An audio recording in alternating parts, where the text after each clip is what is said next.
बहुत आग्रह किया, लेकिन रट्टपाल एक शब्द भी नहीं बोला। उन्होंने दूसरी और तीसरी बार भी वही आग्रह किया, तब भी रट्टपाल चुप ही रहा।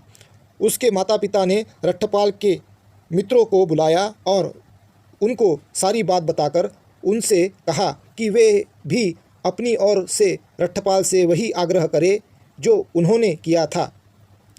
उसके मित्रों ने 3 बार आग्रह किया, किंतु वह एक शब्द नहीं बोला। तब उसके मित्र रट्टपाल के माता पिता के पास गए और बोले, वहाँ वह खाली ज़मीन पर पड़ा है, उसने घोषणा की है कि या तो भिक्खु बनूंगा या फिर वहीं पर पड़ा पड़ा अपनी जान दे दूंगा। यदि आप अनुमति नहीं देंगे तो वह जीते जी कभी नहीं उठेगा, लेकिन यदि आप अनुमति दे देंगे तो आप उसे भिक्खु बनने पर भी देख सकेंगे। यदि उसे बाद में भिक्खु बने रहना अच्छा नहीं लगेगा तो वापस चले आने के अतिरिक्त उसके पास दूसरा कोई विकल्प नहीं रहेगा। उन्होंने आग्रह किया, आप उसे अपनी अनुमति दे ही दे। अच्छा, हम अपनी अनुमति देते हैं, किंतु भिक्खु बनने के बाद उसे हमसे मिलने के लिए आना होगा। अब उसके मित्र तुरंत रट्टपाल के पास गए और उन्होंने उससे कहा कि उसके माता पिता ने अनुमति दे दी है, किंतु भिक्खु बनने के बाद उसे उनसे मिलने के लिए आना होगा। तब रट्टपाल उठ बैठा और सशक्त हो जाने पर तथागत के पास पहुंचा और अभिवादन करने के बाद एक और जाकर बैठ गया। उसने निवेदन किया, मुझे अपने माता पिता से भिक्खु बनने की अनुज्ञा मिल गई है। मेरी प्रार्थना है कि भगवान मुझे संघ में दीक्षित कर ले। भगवान बुद्ध की उपस्थिति में रट्टपाल ने प्रवज्जा और उपसंपदा प्राप्त की। तुल्लकोठित में यथेच्छ ठहरकर इसके 2 सप्ताह बाद भगवान बुद्ध चारिका के लिए सावत्थी की ओर चल पड़े। वहां पहुंचकर उन्होंने अनाथ पिंडिक के जेतवनाराम में विहार किया। अकेले और एकांत में रहकर उत्साही और स्वयं को परिशुद्ध करके रट्टपाल ने शीघ्र ही वह पुरस्कार प्राप्त कर लिया जिसकी खोज में तरुण घर से बेघर होकर भिक्खु बनकर निकल पड़ते हैं। वह पुरस्कारों में श्रेष्ठ पुरस्कार था जो उच्च जीवन का मुकुट है। तब वह भगवान बुद्ध के पास गया और अभिवादन करके एक और बैठ गया और बैठे हुए वह बोला कि यदि भगवान की अनुमति हो तो वह जाकर अपने माता पिता को देख आए। अपने चित्त से रट्टपाल के विचारों को जानकर और आश्वस्त होते हुए कि रट्टपाल भिक्खु जीवन को छोड़कर पुनः गृहस्थ नहीं बनेगा, तथागत ने उसे इच्छानुसार जब चाहे जाने की अनुमति दे दी। तब अत्यंत आदरपूर्वक भगवान बुद्ध से विदा ग्रहण कर अपना पात्र चिवर लेकर रट्टपाल तुल्लकोठित की ओर चारिका के लिए निकल पड़ा, जहां पहुंचकर वह कुरुराज के मृग उद्यान में ठहरा। दूसरे दिन प्रातःकाल पात्र चिवर लेकर वह भिक्षाटन के लिए नगर में आ गया और वहां बिना भेदभाव के प्रत्येक घर के सामने से गुजरता हुआ अपने पिता के घर पहुंचा। अंदर बड़े कक्ष के बीच दरवाजे में उसका पिता कंघी से अपने बाल संवार रहा था। रट्टपाल को दूर से आता देखकर वह बोला, ऐसे ही सिरमुंडे परिव्राजकों ने मेरे इकलौते प्रिय पुत्र को घर से बेघर बना दिया। इस प्रकार अपने ही पिता के घर से रट्टपाल को कुछ भी नहीं मिला, एक इनकार तक नहीं मिली तो बस गाली। ठीक उसी समय घर की एक दासी पिछले दिन के बासी चावल फेंकने ही वाली थी। रट्टपाल ने उससे कहा, बहन, यदि इसे फेंकने ही जा रही हो तो इसे मेरे पात्र में ही डाल दो। जिस समय दासी उसके पात्र में बासी चावल डाल रही थी, उसने रट्टपाल के हाथ, पाँव और आवाज़ पहचान ली और सीधे अपनी मालकिन के पास जाकर जोर से बोली, मालकिन, जानती है छोटे मालिक लौट आए हैं। माँ बोली, यदि तेरा कहना सत्य है तो तू दास्ता के बंधन से इसी क्षण मुक्त हुई। फिर वह दौड़ी दौड़ी अपने पति के पास गई और बोली कि उसने सुना है कि उसका पुत्र लौट आया है। झाड़ी के नीचे बैठा हुआ रट्टपाल वही बासी चावल खा रहा था। उसी समय पिता वहाँ पहुँचा और बोला, प्रिय पुत्र, क्या यह हो सकता है कि तुम ही बैठे यह बासी भात खा रहे हो? क्या तुम्हें अपने घर नहीं आना चाहिए था? रट्टपाल ने उत्तर दिया, गृहपति, हम बेघर का कैसा घर, हम तो घर छोड़कर बेघर हो चुके हैं। हाँ, मैं आपके घर आया था जहाँ मुझे कुछ नहीं मिला, इनकार तक नहीं, केवल गाली ही मिली। पुत्र, आओ घर में चले। नहीं गृहपति, मैंने आज का खाना खा लिया है। रट्टपाल बोला, अच्छा तो पुत्र कल का भोजन ग्रहण करने का वचन दो। भिक्खु रट्ठपाल ने मौन रहकर स्वीकार किया। तब पिता घर के भीतर गया। उसने आज्ञा दी कि सोने और धन का ढेर लगाकर उसे चटाई से ढक दिया जाए। उसके बाद उसने अपनी पुत्र वधू रट्ठपाल की पूर्व पत्नी से कहा कि वह अपने को बहुत अच्छी प्रकार ऐसे श्रृंगार से अलंकृत करे जिसे देखकर उसका पति प्रसन्न होता था। रात बीतने पर घर में अच्छे से अच्छा भोजन तैयार करने का आदेश दिया गया। भोजन तैयार होने पर रट्ठपाल को सूचित किया गया। पूर्वाह्न में रट्ठपाल पात्र और चिवर धारण किए हुए आया और बिछाए गए आसन पर बैठ गया। तब उस सोने के ढेर पर से चटाई हटाने का आदेश देकर रट्ठपाल के पिता ने कहा, यह तुम्हारा मातृधन है, वह तुम्हारा पितृधन है और वह तुम्हारे दादा के समय से चला आया धन है। तुम्हारे पास इतनी संपत्ति है जिसका तुम स्वयं भोग कर सकते हो और पुण्य कार्य भी कर सकते हो। और मेरे पुत्र अपनी श्रमणचर्या को त्याग दे, गृहस्थ के साधारण जीवन को पुनः अंगीकार कर ले और आनंदपूर्वक रह और पुण्य लाभ भी कर।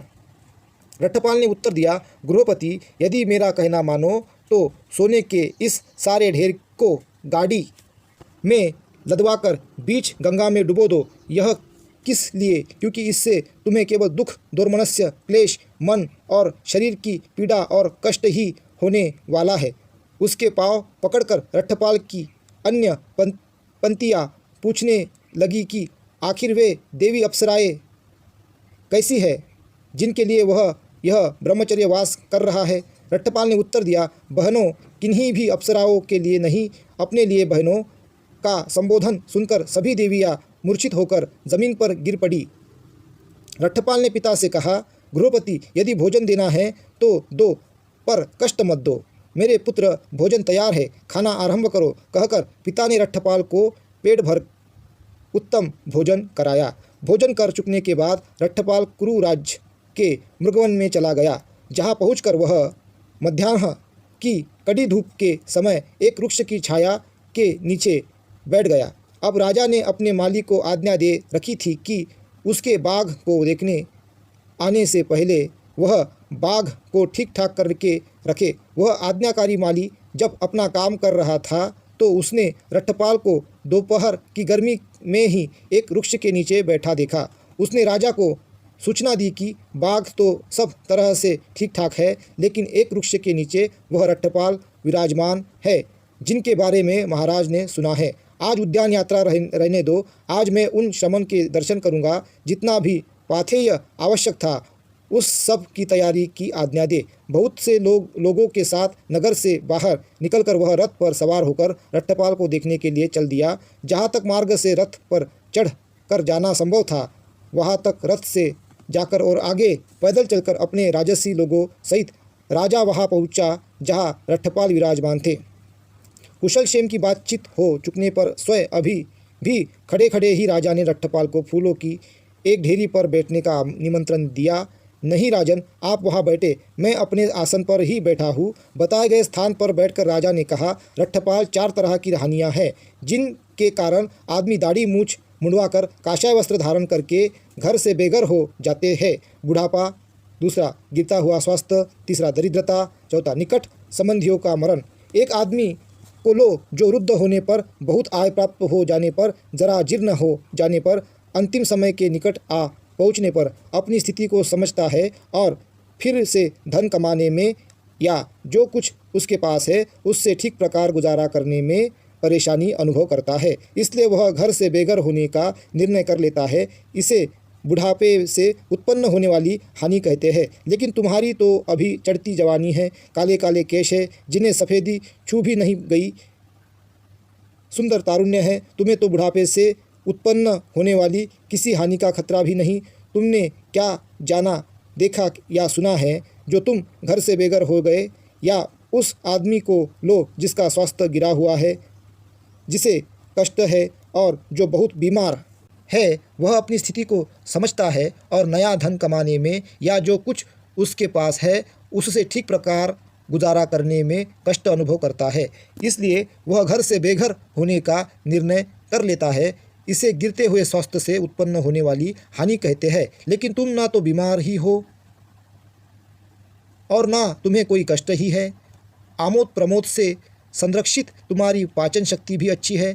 तुम्हें गिरते हुए स्वास्थ्य से उत्पन्न होने वाली किसी हानि से कोई खतरा नहीं। तुमने क्या जाना, देखा या सुना है जो तुम घर से बेघर हो गए हो?